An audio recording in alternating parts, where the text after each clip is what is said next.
એમ અત્યારે વિશ્વ હિન્દુ પરિષદ મારફતે સંઘ મારફતે આપણને ખબર પડી છે છેલ્લા 25, 30, 40 વર્ષથી કે આપણે ઘટતા જઈએ છીએ, આપણામાં વિભાજન છે, ખ્રિસ્તીઓની સંખ્યા વધતી જાય છે, વસ્તી વધતી જાય છે.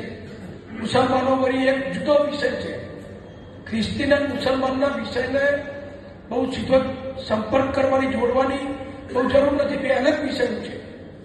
એક આતંકવાદીઓનો પક્ષધર છે, દેશદ્રોહીઓનો પક્ષધર છે, હિંસક લોકોનો પક્ષધર છે, અને એક ફોસલાઈ હાથ ફેરવી પટાઈ અને ધર્માંતર કરાવનારા લોકો છે.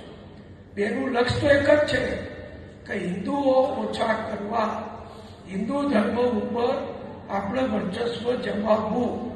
આ વર્ચસ્વ જમાવવા ક્રિશ્ચિયન મિશનરી એ બહુ સિફતપૂર્વક, બહુ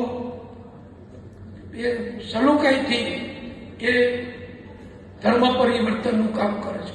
કપડા આપે, ભણાવે, દવાખાનું કરે, નિશાળ કરે, હોસ્ટેલો કરે, અને પેલા લોકો એમની રીતે હિંસક રીતે એક જ વાત કરી એમનું કામ કરે છે. એટલે આ બે પરિબળો સામે લડવાનું છે.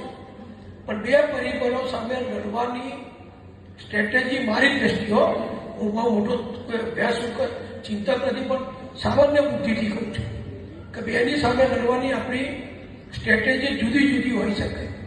એકની સામે એના જેવું સેવાકીય કામ, એના જેવું શિક્ષણનું કામ, એના જેવું શાળાઓનું કામ એ કરીને આપણા લોકોને આપણામાં જાળવવાના છે. બીજાની જોડે તો બીજાની સામે આપણે વ્યક્તિગત નાગરિક તરીકે તો બહુ ના કરી શકીએ. એ સરકારનું કામ છે, સંરક્ષણ દળોનું કામ છે. અને અત્યારે આપણી ભાજપની સરકાર આવ્યા પછી દિલ્હીમાં બહુ બેખૂબી રીતે બધું ચાલી રહ્યું છે. તમે જુઓ નક્સલવાદ,